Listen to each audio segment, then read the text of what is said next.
Welcome to the ONEder Podcast. This is your host, CCB, and today we're going to have a really delightful conversation on the ONEder Podcast. I say that, and I am going to deliver on it. I can tell you 100%.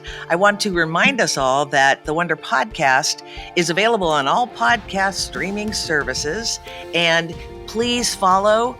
Please like it if you do. And if you don't, send me a note and tell me why.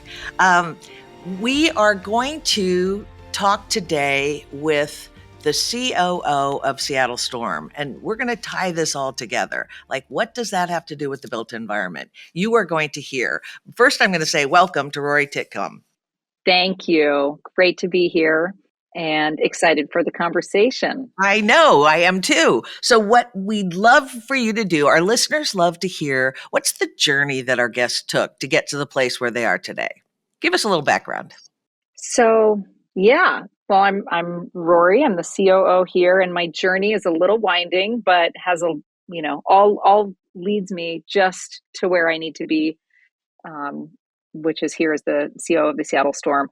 I began my professional career as an entrepreneur. So my sport was ultimate frisbee, and I'm a 7-time world champion in ultimate, and spent a lot of my early days preparing and training and competing in that sport, and then began my professional career as an entrepreneur in ultimate frisbee alongside my siblings. So built a ultimate frisbee apparel company called 5 Ultimate, and that was sort of my first stint of being a leader.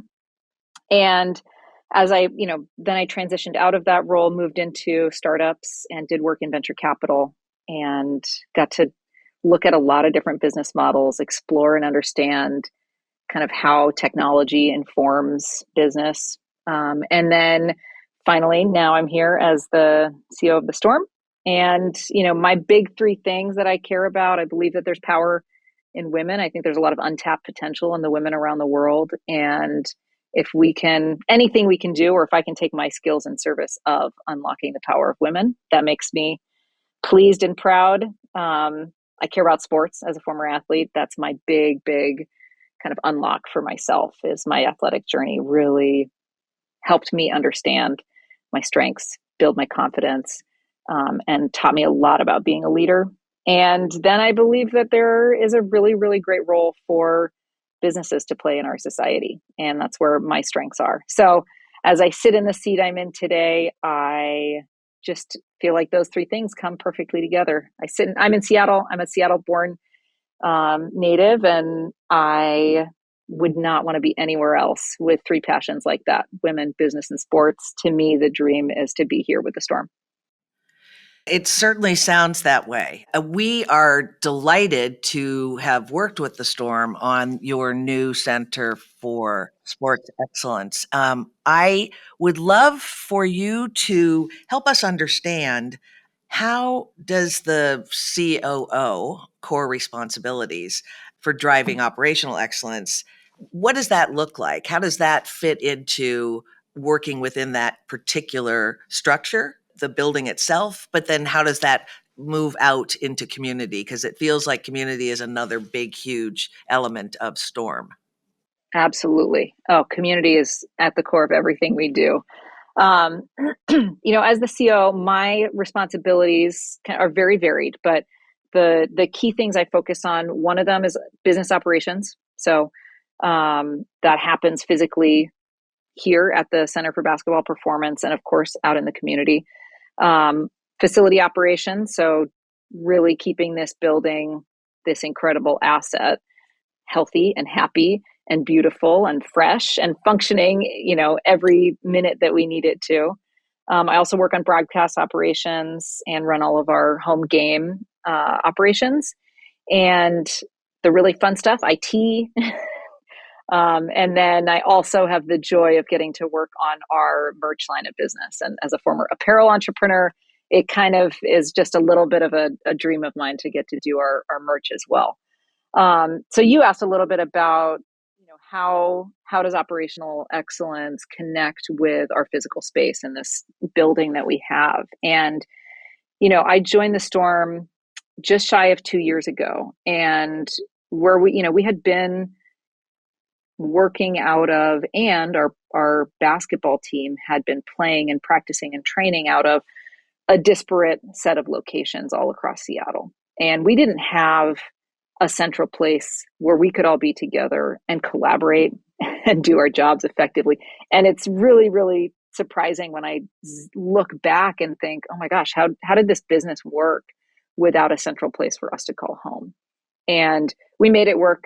Obviously, the franchise has been incredibly successful, winning 4 championships in its time, and leading the way in the WNBA in so many ways.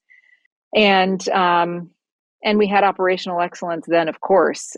What has changed, we moved into the center about 11 months ago. And what's changed since then is it's given us a home where we can all be together. And our basketball operations, our basketball team, our training team, our front office team, even our owners, we've created this building and this space for all of us to come in, interact, learn from each other, collaborate, and we make each other better. And we know how to inspire each other because we see what everyone else is doing. And the business of sports and the world of sports is very, very focused on in-person connection, right? When I look around the arena at a home game, it's all about like that moment. Like I can just, if you close your eyes and think about like a huge game-winning shot that goes in, or a huge, defensive block, like you can just, at least the athlete in me, like I get goosebumps thinking about that. And those in-person moments, that in-person connection is so important. And we get glimmers of that when we're here at the center, because I walk in early and I see our players working out. I see them putting the work in. And as I walk in, that inspires me to want to bring my best. And they have a closer connection to what we are doing. And so we're finding a lot of new and innovative ways to just make sure that we're all working together and collaborating in a deeper way to bring us all forward and continue to just raise the bar for what a great team can be in the WNBA. You just talked about so many things that I'm sure all of our listeners would love to hear more about. So I'm going to tease out a couple of things. One, the whole nature of the being together and the demonstrating leadership and excellence on a regular basis and creating a Storm community goes outside of the center, of course. I mean, and you are, loved and appreciated by Seattle and, by women's basketball and on and on and on. So there are layers of how that ripples out through community. I'd love for you to talk a little bit about that broader community. Absolutely. Yeah, we started this conversation by highlighting how community is at the center of everything we do. And, I shared that snapshot of, a full arena at our games. And, we think of our community and our city as just at the center of what we do, right? And there's, I think the highest praise that I've heard for us as I have, entered into this space and worked in our community and with our partners, I had somebody say to me that there is no sports team that is more authentically connected to their city than the Seattle Storm. This came from a media member, and I thought, wow, that's a powerful, powerful thing. And I think that, I credit our owners to having the vision to build deep relationships with our community. And then I also credit our community for believing in us. And, sports, you win some, you lose some. There's always, a winner and a loser. You enter every match, every game, knowing that, you might come out on top. Of course, that's where you always strive to be, but ultimately someone will lose. And what I have seen in this very seasonal business, championships come and go. And, we have been very, very lucky and have put a lot of work in to earn 4 of them and 1 Commissioner Cup championship. But there are rough patches along the way. And one of the sayings that I think about often is, if you want to know your true character, pay attention when things aren't going your way. And how I see our community show up for the storm in moments where we are not winning or where we are experiencing challenge, I think is a really, really significant testament to that authenticity and authentic connection. In terms of what that actually looks like, what are the tangible ways that we connect with the community? There are a lot of phenomenal programs that we do, and there's a lot of player involvement in those programs as well. So what we really, really focus on is bringing, how do we leverage what we are best at and bring basketball, bring connection, bring inspiration, bring motivation into the spheres around us. And so we have great partners that work with us to support youth all around the city, and we run programming year round. And we work in collaboration with a lot of different organizations to really show how sport and health are important for a thriving community. And that runs from physical health, mental health, financial health, career health, all of these things that we really, really focus on, of course, with a priority on elevating BIPOC communities and women and communities that represent and are representative of our players and our player community. The last thing I want to say on this is that we have started running programming here at the center. So with the ability to have our own space, it used to be that we need to do both, right? We need to be in our space and we need to be out in the community. But what's really, really special is being able to bring youth into this space. And when you watch these little ones walk in our front door, our trophies are lined up in the lobby. They look there, they see the trophies, they go downstairs, they step onto the courts where the superstars train, and you just can't contain or capture their excitement and the marvel of what they experience. Okay, that just gave me goosebumps. Yes. Oh my gosh. It's magic. It's phenomenal. And so we've started doing that on a weekly basis, and we're going to do it more and more, having youth come in here and adults of all genders to be a part of, feeling that championship culture and getting to push themselves, getting to, be better and have fun, play some basketball. Okay, so I am going to remind our listeners that there's a webpage with information about this podcast, and there will be links to Roy's background and to the Seattle Storm and to the actual center images, which are spectacular. And when I say that, I'm going to remember to give enormous kudos to the team that put it together.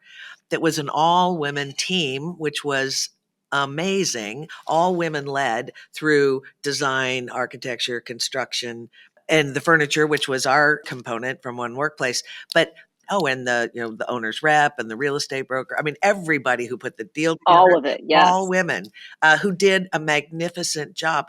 And when you see the center, you get a better idea of the stories that Rory is telling, because the court is open to the administration and the office areas through much transparency and glass, so that you're sitting in a conference room looking down on the court. And it's an amazing, amazing space, which obviously, not only supports the operations and the team, but supports that sense of community, because it's a gift to the community in this beautiful, beautiful structure, and then offers the opportunity of bringing people in. So you've got this amazing team, and you've got this amazing city, and this great relationship, and this beautiful center.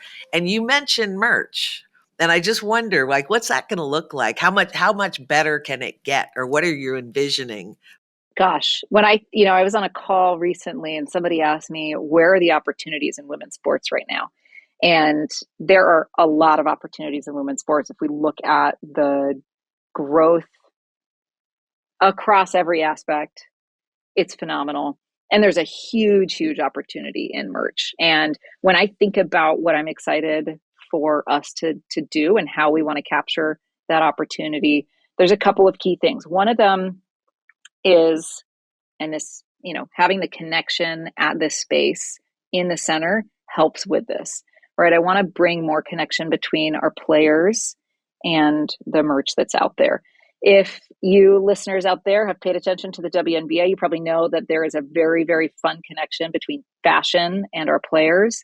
And our players love to bring new designers, push the aesthetics that are out there, and really showcase how, for me, when I look at them in our player walk-ins or see how they express themselves through fashion, it brings, I think, a new lens and new definition to what beautiful is and to what powerful is, and that those things can be the same. So I want to bring more of our players into our merch line and have their influence and support. That's one. And then in the same way that I think about, our players are really at the center of what we do. Our community is at the center of what we do as well. And so we're going to be launching an artist series this year. So working with local artists who actually will have a connection to the art that is here at the center.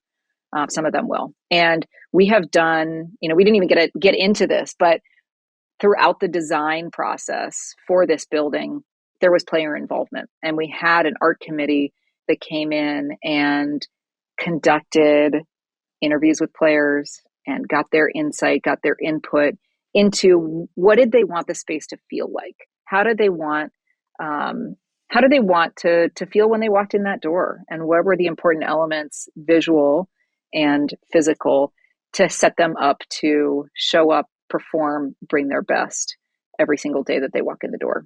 And as part of that art committee process, we developed relationships with some really, really phenomenal local artists. And we're going to be partnering with them to bring some of that work and some of the some of those concepts to life through merch, so that everybody out there can participate in that feeling of being prepared and powerful and ready to perform.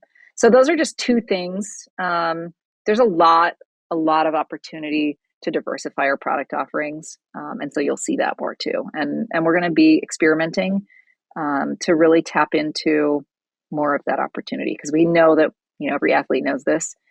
Got to explore, got to push beyond your boundaries if you're going to bring something new to market and find success. I am struck by what a fantastic microcosm we're talking about in the whole nature of the connections, the networks, and the needs. And there's the human element, which is in every project, every team, and this is accelerated and highlighted in a way that people coming to work in many locations don't have that spotlight on them. And I wonder how does leadership throughout the organization, I've read so much about it, and what a kind of intense commitment there is, but how does that trickle down through the whole organization? I mean, you're talking about how much players are involved in so many things. There are lots of other people in the organization. How does that look? Absolutely. There's a team behind the team, and there's a team behind the team behind the team. And, I'm a team person. And so, there are a lot of phenomenal people and a really, really great, set of teamwork processes and systems and ways that we collaborate. And there's just, I think of it as, it's almost like we have, 4 different businesses built into one, and well, maybe it's 5. And so we do require a lot of collaboration to be successful. And the reason I talk about the players and the basketball team so much is because they are at the center of it all. And we draw, I think, well, I'm a sports person, right? As an athlete, I can bring in a lot of great sports analogies. And I think it lends itself really well to, how we need to work. And that's part of why I think we come back to them, because, as I look around at how we collaborate, we take ownership and, we execute on our own things, and we show up prepared. And then sometimes, we also just have to pass, and we know that it's somebody else's time to shine. And there's a lot of structure that we have in place around how that all operates across different departments. But I think ultimately at the end of the day, every single person at the Storm kind of has a connection to sport and to our basketball team. And I that is why I talk about those players so much. And, of course, the Seattle Storm wouldn't exist without the players. Yeah. I know from our relationship with the Storm, there is commitment throughout, and there's also a relationship value that you don't always see in Yeah. business practices. That there's respect for relationship, which is lovely, absolutely lovely as a partner on any way, shape, or form to be involved with. I had another question that I want to ask, and it was about sustainability. And I know you personally have been committed to sustainable practices in clothing, etc. What does that look like, in a large organization like the Storm?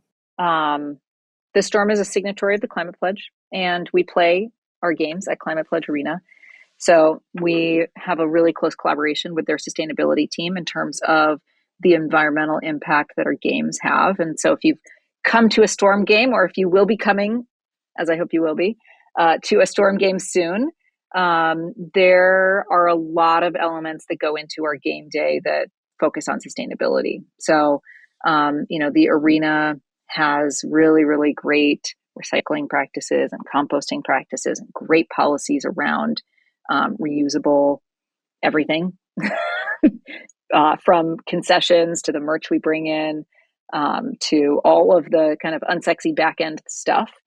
And then for us at the center, it was sustainability wasn't a really important part of how we built this building. And the building itself has a LEED Gold certification.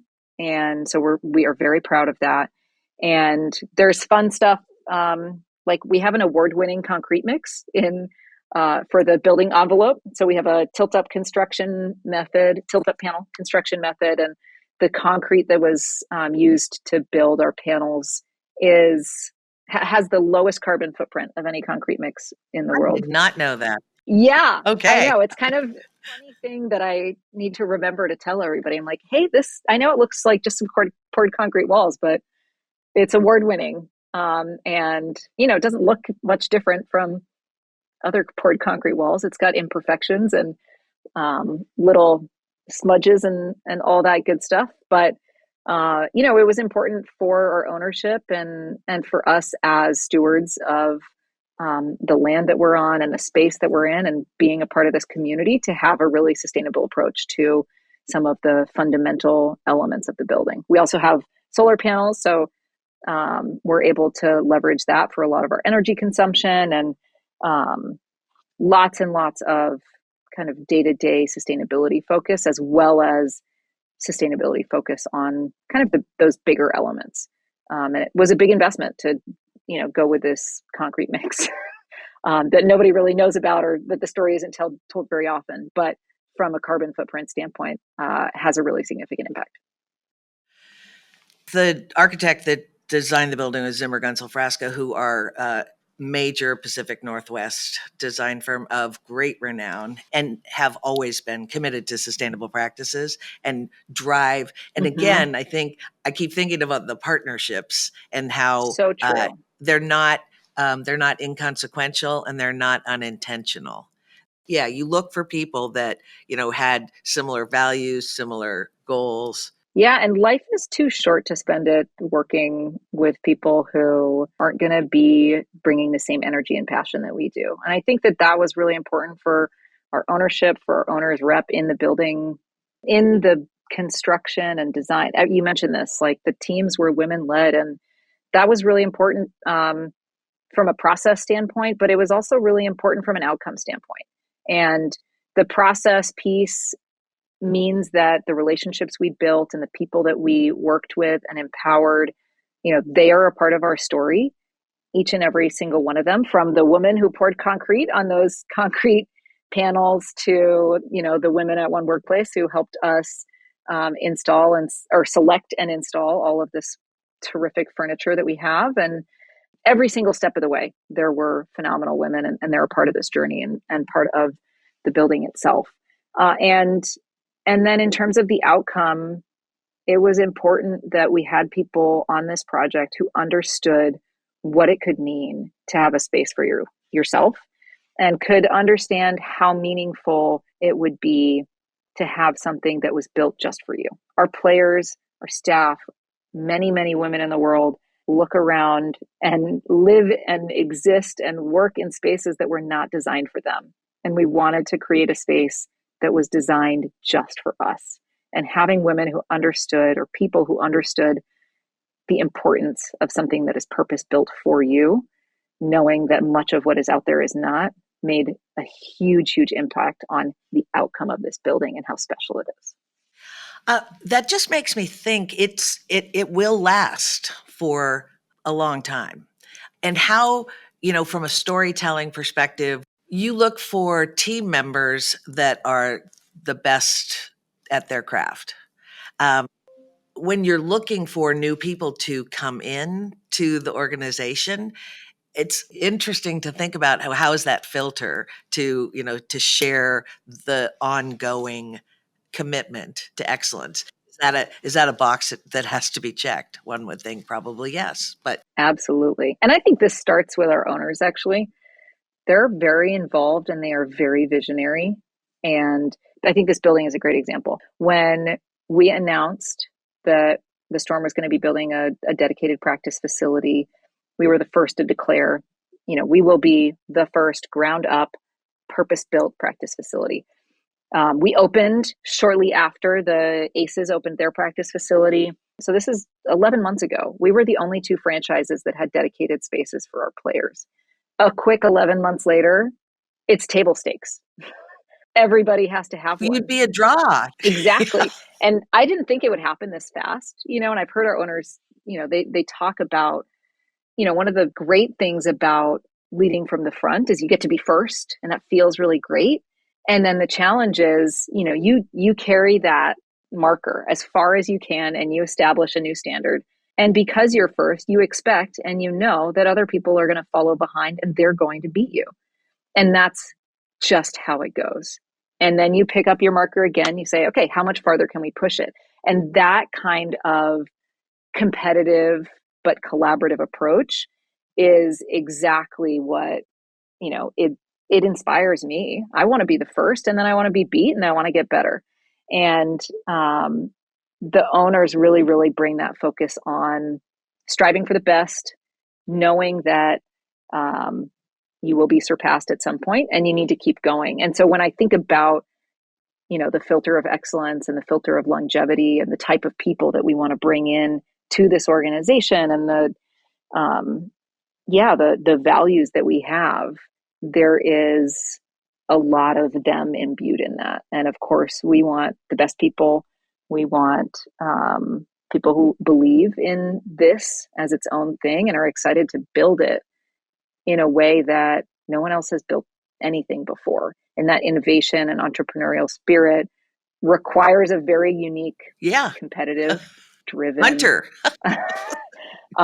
collaborative person and people. So, when I think about how we bring that excellence every day, it does. It starts with our owners, and then it goes, like I said before, it ties back to the players, right? Of seeing their work ethic inspires that. And when I look around me, that's what I see. And that's what I think everyone in our organization sees. And there's no short of inspiration as I look around. It's intoxicating. It's like, come on, we're doing it. It is amazing. Yes. I want to say, we talked earlier saying, how are we going to fit things in, or how much can we fit into a 30-minute conversation? And we're at just a little bit beyond 30 minutes. And I want to say, oh my gosh, thank you so very much, Rohre, for joining us and sharing the story of the Seattle Storm and the amazing accomplishments that have taken place and will continue to take place.